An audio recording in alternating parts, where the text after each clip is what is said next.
মসজিদে এলান হয় একটি সুখ সংবাদ, দাগুন বুইয়ারও তুহিন দুনিয়া থেকে বিদায় হয়ে গেছি। এইভাবে যখন বলা হয় সবাই বলে ইন্না লিল্লাহ। আর ওই দিক দিয়া দাগুন বুইয়ার তুহিন রে মসজিদে এলান করে দিল। আর বড়ই পাতার গরম জল দিয়া দুনিয়ার জমিনে আম পাতা, জাম পাতা, বাঁশ পাতা, কত পাতা দেখলাম, কোন পাতার দিয়া গরম জল করা হয় নাই। বড়ই পাতার গরম জল কেন করা হয়, বড়ই পাতা কেন দেওয়া হয়, এই কথা দিয়ে আমরা কেউ বলি না। এ যুবকের দল, লাল শাড়ি, কাপড়, কালো কাপড়, লাল কাপড়, হলুদ কাপড়, জীবনে কত কাপড় দেখলাম, অন্য কোনো কাপড় দিয়া কাফনের কাপড় হয় না, সাদা কাপড় দিয়া কেন কাফনের কাপড়টা পরাইতে হয়, এই কথা দিয়ে আমরা কেউ বলি না। বোঝার দরকার আছে না না। চিশতি টিভি অনলাইন, সুন্নিয়াত প্রচারে আমরা। গভীর মনোযোগ, নীরব থাকা লাগবে। আমি আপনাদের সামনে বলেছিলাম মিনহা খলাকনাকুম ওয়া ফিহা নুঈদুকুম ওয়া মিনহা নুখরিজুকুম তারাতান উখরা। এই ঘরে যেহেতু যেতে হবে, আমাদেরকে যেহেতু দুনিয়া ছেড়ে চলেই যেতে হবে, কোথায় যাব আমি কিন্তু আগেই বলেছিলাম ইন্না লিল্লাহি ওয়া ইন্না ইলাইহি রাজিউন। যিনি পাঠিয়েছেন তিনার কাছে যেতে হবে। এই জন্যই তো আমার নবী, আপনার নবী একজন আনসারীর জানাজার নামাজে গেলেন। জানাজার নামাজের মধ্যে গিয়ে নবীর হাত মুবারকের মধ্যে একটা লাঠি মুবারক ছিল। এই লাঠি মুবারকটা কবরস্থানে গিয়ে কবরের মধ্যে এইভাবে তিনি গেড়ে দিলেন। আর আমার নবী বললেন, সাহাবীরা, কবর আযাব থেকে তোমরা আল্লাহর কাছে পানা চাও। আপনারা জবান খুলে বলেন, কবর আযাবটাকে সত্য না মিথ্যা? ঘরের মধ্যে আগুন লাগলে পাশের বাড়ির মানুষ আগুন নিভাইতে আসে, কিন্তু কবরের মধ্যে আগুন লাগলে নিভাইবার কোনো সুযোগ। বন্ধুরে আমার, আমি ধাপে ধাপে আলোচনায় ঢুকে গেলাম। মাঝে মাঝে একটু চিল্লাই কথা কইলে কি আপনারা কষ্ট পান নাকি? মাঝে মাঝে সাইজ করব, সাইজ কথা কি ঠিক আছে? এই জন্য আমার আল্লাহর দরা কি নরম না শক্ত? এই জন্যই তো আমার আল্লাহ রাব্বুল আলামিন হাবিব বলেন, কবর আযাব বড় ভয়ঙ্কর, তোমরা আল্লাহর কাছে তোমরা কবর আযাব থেকে পানা চাও। সাহাবায়ে কেরাম পাখির জাকের মতন আমার নবীর চতুর্দিকে দাঁড়ায় গেছে। ছাতা যেমন করে মানুষের মাথার উপরে ধরে, এমন ভাবে সাহাবায়ে কেরাম আমার নবীর চতুর্পাশে এমন ভাবে দাঁড়ায় গেলেন। বন্ধুরে আমার, ও দাগুন মুইয়ার বাবারা, আমার নবীর পাশে সাহাবারা দাঁড়ায় দাঁড়ায় এমন ভাবে চতুর্পাশে দাঁড়ায় কবর আযাব থেকে মুক্তি পাইতে আশ্রয় প্রার্থনা করতেছে। আমার নবী ডাক দিয়ে কয়, এ সাহাবায়ে কেরাম, ইমানদারের মরণের সময় একটা শুভ সংবাদ আছে। আমার নবীর সাহাবীরা ডাক দিয়ে বলে, ইয়া রাসূলুল্লাহ, কি শুভ সংবাদ আছে আপনি মেহেরবানি করে বলুন না। আমার নবী ডাক দিয়ে কয়, সাহাবারা, ইমানদার যখন ঘরের মধ্যে শোয়া থাকে, তখন ইমানদারের ঘরের দরজার মধ্যে আজরাইল আসে। আজরাইল আইসা ভয়ঙ্কর ভাবে দাঁড়ায় না, আজরাইলের দরজার মধ্যে আইসা ইমানদার একটা সালাম দেয়। জোরে কন্যা সুবহানাল্লাহ। ইমানদার সালাম দেয়। সালাম দেওয়ার পরে ইমানদারকে জিজ্ঞেস করে, আমি কি আসতে পারি? ইমানদারের কাছে আজরাইলে যায়। আজরাইলে যাইয়া মাথার পাশে যাইয়া আজরাইলে বসে। আজরাইলের 5টা আঙ্গুলকে চিরুনি বানাইয়া ইমানদারের মাথার মধ্যে চিরুনির মতো আশ্রাইতে থাকে। যেই মাত্র আশ্রাইতে থাকে, ইমানদার তখন একটা ঘুম ঘুম ভাব চলে আসে। ওই মুহূর্তে ইমানদারের কাছে যখন আজরাইল আসে, আমার আল্লাহ জান্নাতের ভিতরে একটা ফেরেশতা, ওই ফেরেশতা ডাক দিয়া বলে, ও ফেরেশতা, তুমি বসে দেখো না, জান্নাতের ভিতরে যাও। জান্নাতের ভিতরে গিয়ে 2টা জিনিস তোমার হাতের মধ্যে লাও। একটা হলো আতরের বোতল, আর একটা হলো সাদা কাপড় হাতের মধ্যে নাও। সাদা কাপড় আর আতরের শিশিটা লইয়া আমার এমুক গ্রামের এমুক জায়গায় এমুক বান্দার কাছে আজরাইল বসে আছে। আজরাইল যখন রুহুটা নিয়ে যাবে, এই রুহুটারে তুমি ফেরেশতা ওই সাদা কাপড়ের ভিতরে বাইন্ডিং কইরা তুমি আমার দরবারে নিয়ে আসবা। জোরে কন্না আল্লাহু আকবার। এ আমার যুবক বাহেরারি, ও মুরব্বী আব্বারা, ও আমার পরদানশীল মা ও বোনেরা, দেশ বিদেশে যারা লাইভ থেকে ওয়াজ শুনতেছেন, আমি ঘোষণা অনুযায়ী বলতে চাই, এবার ইমানদারের কাছে আজরাইল এসে সালাম দিবে। আর যদি বেঈমান হয়ে যান, সুদখোর হয়ে যান, ঘুষখোর হয়ে যান, আর যদি নবীর বিদ্বেষী হয়ে যান, ওলি বিদ্বেষী হয়ে যান, আজরাইলে সালাম দিব দূরের কথা, আজরাইলে তোমার সামনে এমন ভাবে দাঁড়ায়া যাবে, আজরাইলরে দেখা মাত্র তোমার শরীরে তাজা তাজা রক্তগুলা পানি পানি হয়ে যাবে, রগগুলা টাস টাস করে ছিঁড়ে যাবে, হাড্ডিগুলা টাস টাস করে খুলে যাবে। তোমার পাশে তোমার মা বসে আছে, এই কষ্টের ভাগ কেউ নিবে না। তোমার পাশে তোমার বোন বসে আছে, এই কষ্টের ভাগ কেউ নিবে না। তোমার পাশে তোমার পরিবার বসে আছে, তোমার কষ্টের ভাগ কেউ নিবে না। কথা বলেন ঠিক কিনা? ঘরের মানুষ মনে করবে তুমি মনে হয় পেটের ব্যথায় কাতরাইতাছো, একটা অ্যাম্বুলেন্সে ফোন মারছে, তাড়াতাড়ি আয়। অ্যাম্বুলেন্সটা ঘরের দরজা দাঁড়ায় রয়েছে, অ্যাম্বুলেন্স নিয়ে গেলে লেবেইরে অথবা ফরাজি হসপিটালে, ফরাজি হসপিটালে নিয়ে অটোমের ভিতরে ঢুকাইয়া দিল। যখন অপারেশন থিয়েটারে ঢুকাইয়া দিল, সেই জায়গার মধ্যে গিয়েও তুমি এমন করতেছো।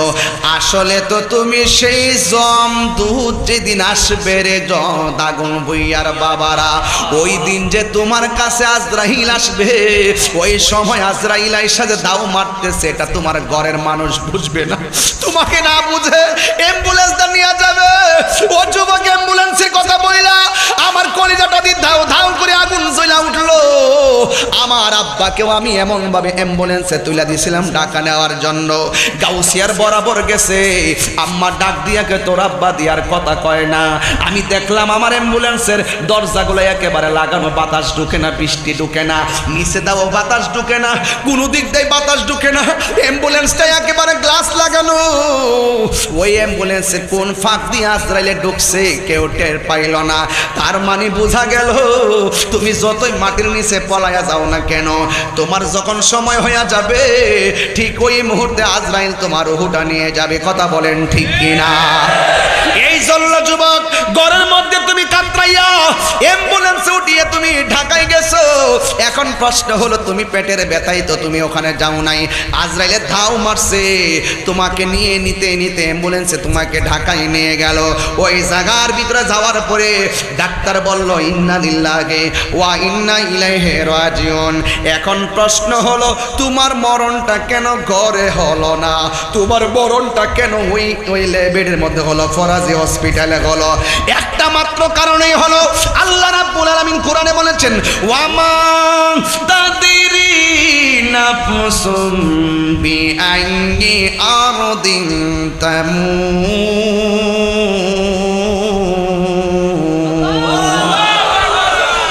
আল্লাহু আকবার, জোরে গান।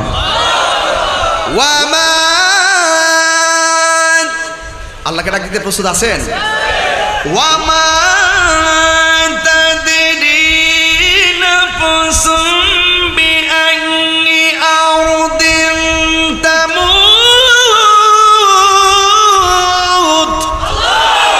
আল্লাহু আকবার, আল্লাহু আকবার। আল্লাহ কোরআনে বলছেন, যেই জায়গার মধ্যে তোমার মৃত্যু লেখা আছে, ওই জায়গার মধ্যে তোমার মরণ হবে। একটা সেকেন্ড আগে করা হবে না, একটা সেকেন্ড পরে করা হবে না, একটা জায়গাও চুল পরিমাণ নড়চড় হবে না। যেখানে মৃত্যু লেখা আছে সেই জায়গাতেই মরণ হয়ে যাবে। কথা বলেন না ঠিক কিনা? এই জন্য যুবক, আমার নবী আপনার নবী রহমাতুল লিল আলামিন বলেন, বেঈমান বড় কঠিন অবস্থায় পড়বে। কারণ বেঈমানের মরণটা কেমন হয় জানেননি? আমার নবী বলে, একটা মানুষ মরার পরে যদি দুইটা লক্ষণ তার মধ্যে প্রকাশ পায়, মনে রাখবা তার মরণের লক্ষণটা বেশি ভালো না। এর মধ্যে একটা হলো মৃত্যুর পরে যদি পায়খানা প্রস্রাব করে ভাসাইয়া দেয়, মনে করবো তার মরণটা বড় কষ্ট হয়েছে। 2 নম্বর হলো তার মৃত্যুর পরে যদি চোখ দুইটা উল্টাইয়া দেয়, মনে রাখবা তার মরণটা বড় ডেঞ্জারাস হয়েছে। চেহারাটা যদি কালো বর্ণ হয়ে যায়, আমার দেশে দেখবেন কিছু কিছু মানুষ ইরিক্ষেত বুরুক্ষেত তারা বাঁচে, প্রতিদিন তারা জমজম যায় জমিনে যাইয়া গরু নিয়ে নিয়ে তারা জমিনে কাজ করে, চেহারাটা একেবারে কালো। যখন আসর নামাজের আজানের টাইমটা হয়ে যায়, যখন মসজিদ থেকে আজানটা দেয়, তখন তারা বাড়িতে আসে না, খালের পাড়ের যেই পানি আছে ওই পানি দিয়ে তারা উজু করে, উজু কিরা কমর থেকে সেই গামছাটা খুইলা ক্ষেতের আইলের মধ্যে তারা নামাজের জন্য দাঁড়ায় যায়। এই মানুষটা সারাদিন পড়তে পড়তে পড়তে পড়তে চেহারাটা কালো হয়ে যায়, কিন্তু তার মরণের ইতিহাস খুঁজলে দেখা যায় মরণের পরে তার কালো চেহারাটা নূরে ঝলঝল ঝলঝল করতেছে। ঠিক কিনা বলে? এই জন্য যুবক আমার, মরণের পরে আমার নবী আপনার নবী বলেন দুইটা লক্ষণ যার মধ্যে প্রকাশ পাবে, মনে রাখবা তার মরণটা বড় ভালো হয়েছে। 1 নম্বর, মৃত্যুর পরে তার কপালটা আর চেহারাটা যদি ঘেমে যায়, মনে রাখবা তার মৃত্যুটা ভালো হয়েছে। 2 নম্বর, তার চেহারাটা যদি নূরে নূরান্বিত হয়ে যায়, দেখবেন চেহারার মধ্যে বড় মায়া লাগে, চেহারাটা দেখলে বড় মায়া লাগে। জানাজার মাঠে যখন লাশটা খুললে দেখায়, মানুষকে দেখছিস নি চেহারাটা কত সুন্দর, আমার আল্লাহর হাবিব কয় 10 জনের যারে সুন্দর কয়, আমার আল্লাহ তারে ভালো কয়। ঠিক কিনা? এই জন্য যুবক ভাইরা আমার, আমরা গুনাহ করতে করতে জীবনটারে শেষ কইরা ফেলাইছি। আর ও যুবক, এই জন্য আমি আপনাদেরকে মাঝে মাঝে কথাগুলো বলবো, রাগ করবেন না। আমার নবী বলে ইমানদারের মাথার কাছে আজরাইল আসবে, আয়েশা মাথার মধ্যে 5টা আঙ্গুল দিয়ে চুলগুলোর এইভাবে আশ্রয়া দিব, এইভাবে আশ্রয়া দিবে। ইমানদারের চোখের মধ্যে একটা গুম গুম ভাব আসবে। এবার আজরাইল বলবে, আল্লাহর বান্দা, তোমার কাছে আমি এসেছি, কিছুক্ষণ পর তোমার জিন্দেগি শেষ হয়ে যাবে, তোমার রূহটা আমি নিয়ে যাব। ইমানদার বলবে, ও আজরাইল আর দেরি করো না, তাড়াতাড়ি আমার রূহটা নিয়ে যাবে, কারণ আমার আল্লাহর সঙ্গে দিদারের জন্য আমার মনটা পাগল পাগল হয়ে রয়েছে। ওই দিক দিয়া জান্নাতের ফেরেশতা হাতের মধ্যে সাদা কাপড়টা নিয়া আর আতরের বোতলটা নিয়া দরজার মধ্যে চার চোখের দৃষ্টিটা যতটুকু যায় এমন জায়গায় দাঁড়ায় থাকবে। বন্ধুরে আমার, ও যুবকের দল, তার পাশে মা বাবা সবাই বসে আছে। হঠাৎ করে দেখে মানিক মিয়া ঘুমায়া গেছে। আসলে ঘুমাই নাই, আজরাইলে যখন তার রূহটা নিছে, মায়ের স্তন থেকে দুধ পান করতে করতে যেমনে বাচ্চা ঘুমায়া যায়, এমন ভাবে ইমানদার ঘুমায়া যাবে। ঘরের মানুষও টের পাবে না, ইমানদারও যারা পরিমাণ কষ্ট হবে না। এ বন্ধু, নাই না, ইমানদার দুনিয়া থেকে বিদায় হয়ে গেছে। এবার ওই দিকে দিয়া ফেরেশতা হাতের ওই যে রুহুটা ওই ফেরেশতার সাদা কাপড়ের মধ্যে এমন ভাবে নিবে, এমন ভাবে রুহুটারে লইয়া যখন রুহুটারে এমন ভাবে রাখবে, এবার আসেন প্রশ্ন করে দেখেন রুহুটারে এমন ভাবে বাইন্ডিং করবে, এমন ভাবে বাইন্ডিং করবে। প্রশ্ন করে, হুজুর রুহুটা আবার কি? বুঝলাম না, রুহুটা কি তো বুঝেন নাই? আল্লাহ বলেন, ইয়াসআলুনাকা আনির রূহ কুলির রূহু মিন আমরি রাব্বি। আল্লাহ বলেন, ও বন্ধু, কেউ যদি আপনাকে রুহু নিয়ে প্রশ্ন করে, আপনি বলবেন রুহু আসছে আর গেছে, হুকুম কার? এই জন্যই তো যুবক ভাইরা আমার, গভীর মনোযোগ। ইমানদার চলে গেল, ইমানদার রুহুটাকে এইভাবে জান্নাতের কাপড় দিয়ে বাইন্ডিং করলেন। আর এই দিক দিয়ে দাগন বুইয়ার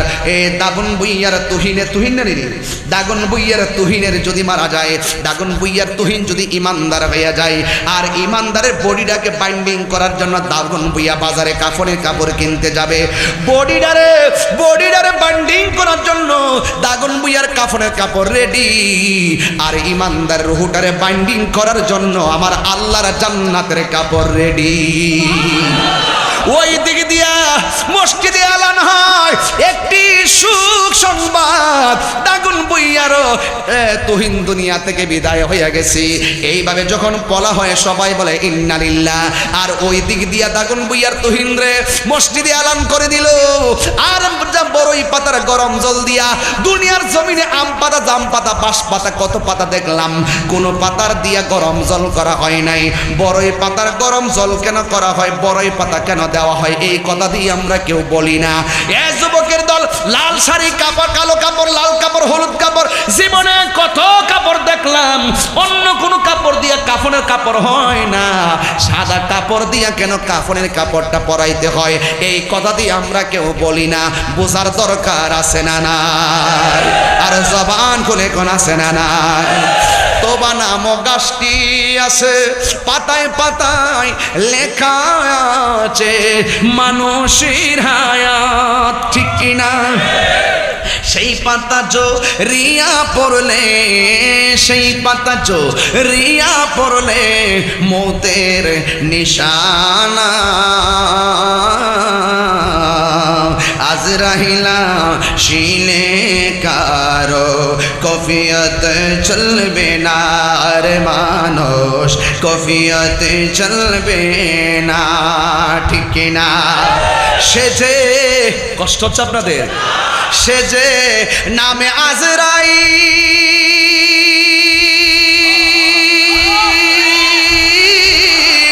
দাগুন বইয়া সঠিক সময় তোমার ঘরে হইব দাখিল। কত কাকুতি মিনতি করবা তুমি, রেহাই পাবে না। আজরাইলা শিলে কারো কফিয়ত চলবে না রে মানুষ, কফিয়ত চলবে না।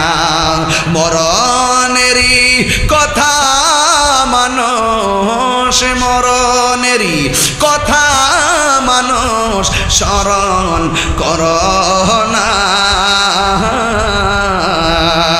আজরাইলা শিলে কারো কফিয়ত চলবে না রে মানুষ, কফিয়ত চলবে না। আল্লাহু আকবার। আমার কথা কি আপনারা বেজার হচ্ছেন?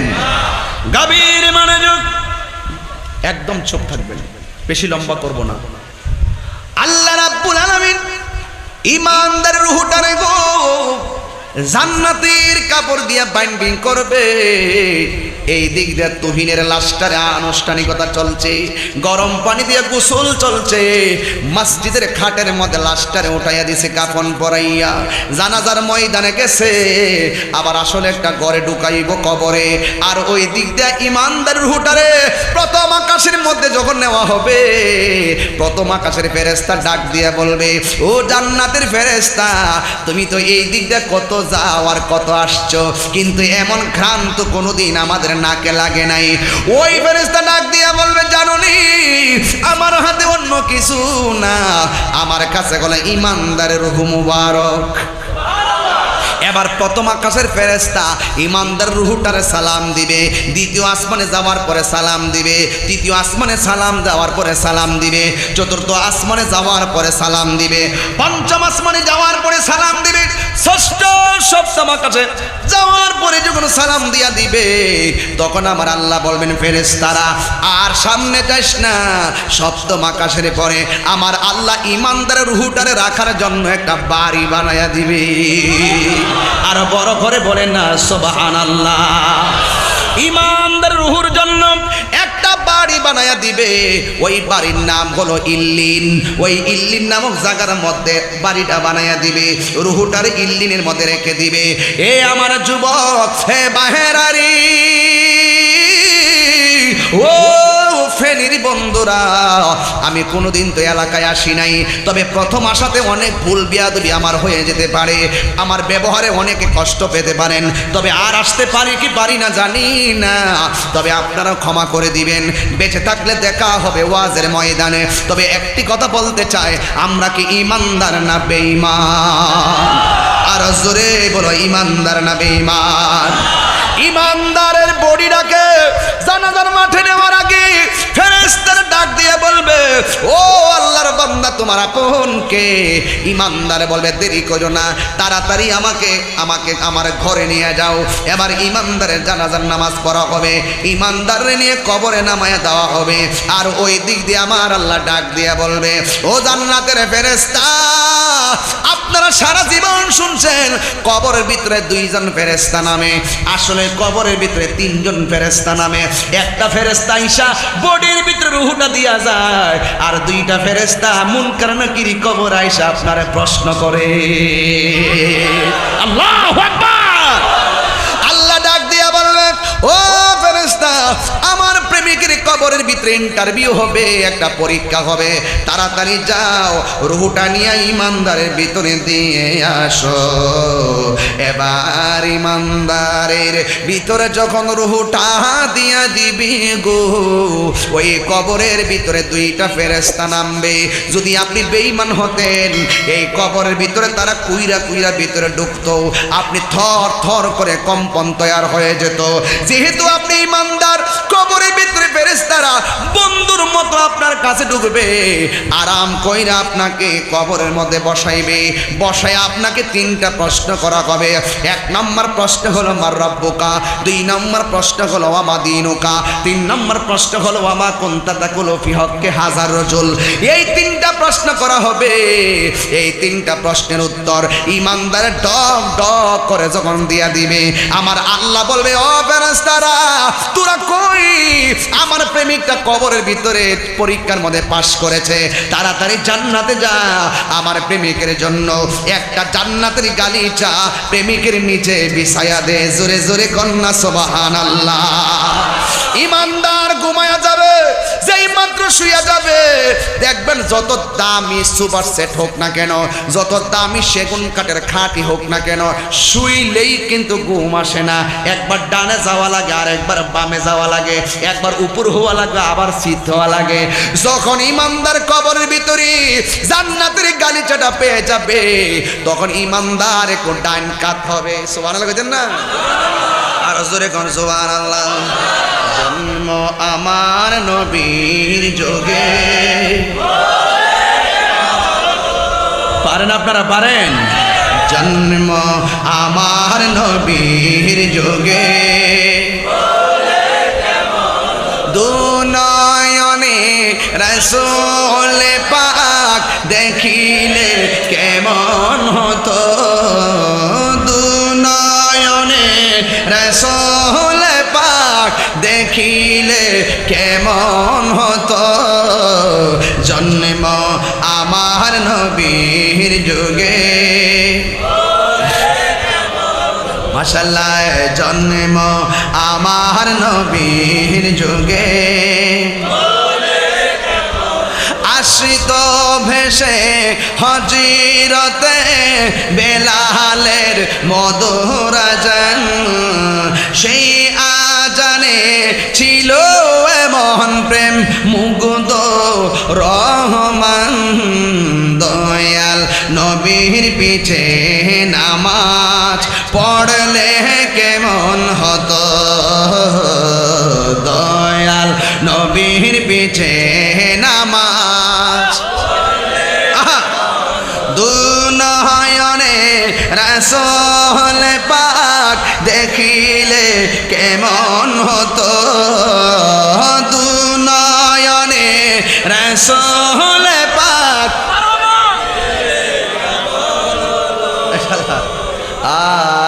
জন্ম আমার নবীর যুগে হলে কেমন হতো। আমার সহযোদ্ধা আল্লামা হাসনাইন কাদরী হুজুর, তিনি এই গজলটি শুনে আমাকে 1000 টাকা হাদিয়া দিলেন। এটা আমার কাছে 1 কোটি মনে হয়েছে। মোস্তফা শানের পুরস্কার, একটা 10 টাকার মেডেল হলো, সেটা 10 লক্ষ টাকা। মারহাবা গন্না। আর তিনি 1000 টাকা দিয়েছেন। মারহাবা বলবেন না? জন্ম আমার নবীর যুগে,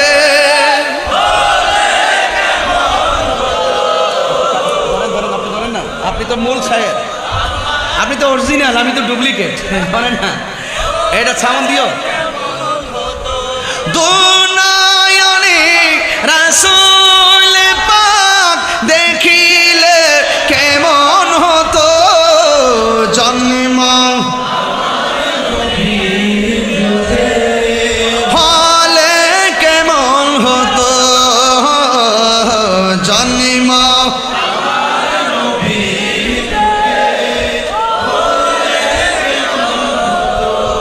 আসিত ভেসে হজিরতে বিলালের মধুর আজান সেই আজানে ছিল এমন প্রেম মুগ্ধ রহমান দয়াল নবীর পিছে নামাজ দয়াল নবীর পিছে নামাজ দুনয়নে রাসূল পাক দেখিলে কেমন হতো জন্ম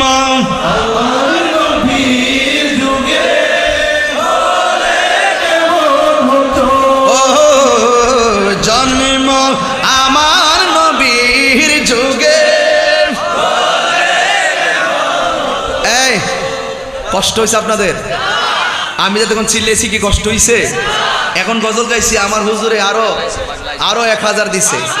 এখন আরেক আমার মঈন ভাইয়ের পক্ষ থেকে 1000 টাকা দিলেন। কেডা? আরেকজন দিলেন 500 টাকা, আরেকজন দিলেন 1000 পয়সা। মারহাবা। এই রাখেন জিন্দাবাদ। ভাইরা আমার, এখন আনন্দ লাগতেছে না? কথা কোন আনন্দ লাগতেছে না?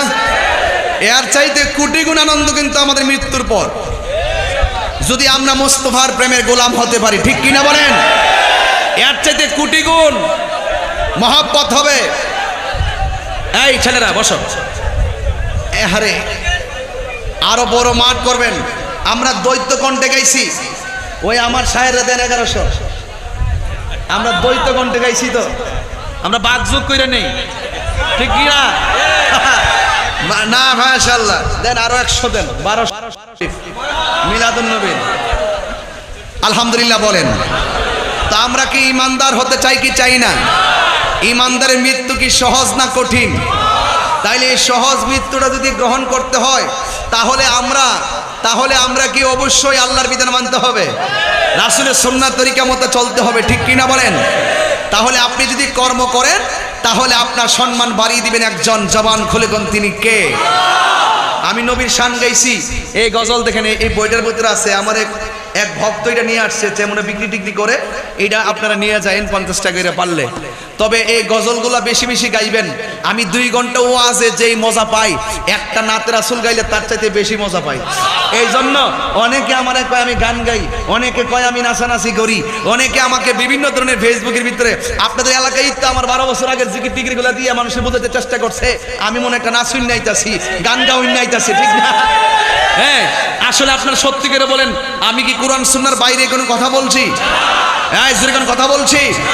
তাহলে এই দেহে যতদিন প্রাণ থাকবে ততদিন মাওলার শান চলবে। এই দেহে যতদিন প্রাণ থাকবে ততদিন মুস্তাফার শান চলবে। এই হাসনাইন সাহেব তো মাঝে মাঝে বিভিন্ন মুনাজারা করে, বহস করে। আমি ফেসবুকে দেখি, আল্লাহ রহমতে যতটা বহস তিনি করেছেন, সবগুলা বহসই বিজয় অর্জন করেছেন।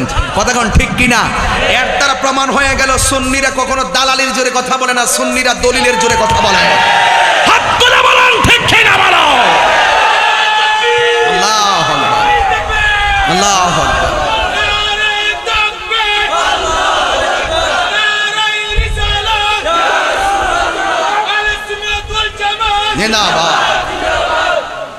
আলহামদুলিল্লাহ বলেন। তাইলে আমার যুবকদেরকে বলবো, এই যুবক, নেশা যদি করতে হয়, জিকিরের নেশা মানে জিকিরের প্রেমে পাগল হও। তবে দুনিয়ার যে নেশা বাইরিছে, এই নেশা কি চলবে? বাবা নামক নেশা চলবে।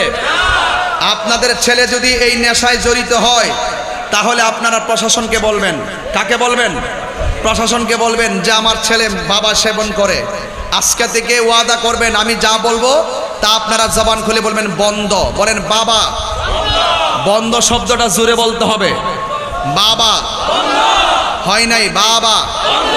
ইয়াবা, ফেঞ্চি, গাঞ্জা, সুদ, ঘুষ, চুরি, ডাকাতি, এই নেশা করবেন। আজকে নেশার কারণে অনেক যুবকরা বড়কে শ্রদ্ধা করে না, নেশার কারণে অনেক সন্তান মা বাবার সেবা করে না, নেশার কারণে তার জীবন ধ্বংস, নেশার কারণে তার ঈমান ধ্বংস, নেশার কারণে সামাজিক অবক্ষয়। আজকের ওয়াজ থেকে বিদায় বেলার লাস্টের মেসেজ হলো আমরা কখনো নেশা করব। আমার কথার সঙ্গে কারা কারা একমত হাত তোলেন। বাবা, ইয়াবা, ফেন্সি, গাঞ্জা চলবে? চলবে না। নামাজ জোরে বলতে হবে, নামাজ, রোজা,